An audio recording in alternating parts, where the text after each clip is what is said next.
சென்னை ஆவடி அருகே நள்ளிரவில் ஆட்டோவில் பசுமாடுகளை கடத்த முயன்ற இருவரை பொதுமக்கள் சினிமா பாணியில் துரத்தி பிடித்து போலீசாரிடம் ஒப்படைத்தனர்.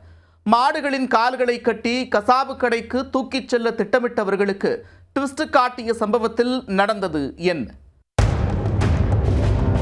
சென்னை திருமுல்லை வாயில் காட்டூர் பகுதியைச் சேர்ந்தவர் ராஜேஷ். பால் வியாபாரியான இவருக்கு சொந்தமான 2 பசுமாடுகள் வெள்ளானூர் ஆர்ச் அந்தோனியார் நகர் அருகே சாலையோரத்தில் மேய்ந்து கொண்டிருந்தன. அப்போது அந்த பகுதிக்கு ஆட்டோவில் வந்த சோழவரம் பகுதியைச் சேர்ந்த மணிகண்டன் மற்றும் பாலாஜி ஆகிய இருவரும் சுற்றுமுற்றும் பார்த்துவிட்டு ஆள் நடமாட்டம் இல்லாத நேரத்தை பயன்படுத்தி மாடுகளை அப்பளம் போல மடித்து கால்களை கட்டி ஆட்டோவிற்குள் திணித்து கடத்த முயன்றனர்.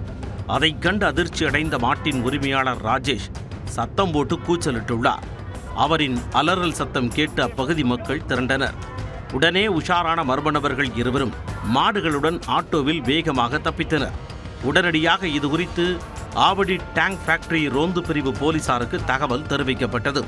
இதையடுத்து பொதுமக்களும் போலீசாரும் இணைந்து ஆட்டோவை தீவிரமாக தேடி வந்த நிலையில் பல்வேறு இடங்களில் சுற்றி வளைத்து இறுதியாக ஆட்டோவை மடக்கி பிடித்தனர். அதில் கடத்தப்பட்ட 2 பசுமாடுகளும் எவ்வித காயமுமின்றி பத்திரமாக மீட்கப்பட்டு அதன் உரிமையாளர் ராஜேஷிடம் ஒப்படைக்கப்பட்டன. மேலும் கடத்தலுக்கு பயன்படுத்தப்பட்ட ஆட்டோவை பறிமுதல் செய்த டேங்க் ஃபேக்டரி காவல்துறையினர் மணிகண்டன் மற்றும் பாலாஜி ஆகிய இருவரையும் கைது செய்தனர். போலீசாரின் முதற்கட்ட விசாரணையில் மீட்கப்பட்ட பசுமாடுகளை கசாப்பு கடைக்கு விற்பனை செய்வதற்காகவே அவர்கள் கடத்தியது தெரியவந்தது. மேலும் கைது செய்யப்பட்ட பாலாஜி என்பவர் மீது ஏற்கனவே மாடு திருட்டு வழக்கு நிலுவையில் இருப்பதும் அம்பலமாகியுள்ளது.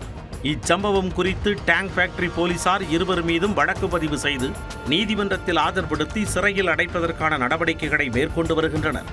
பட்டப்பகலில் ஆட்டோவில் மாட்டை மடித்து கடத்த முயன்ற சம்பவம் அப்பகுதியில் பெரும் பரபரப்பை ஏற்படுத்தியுள்ளது.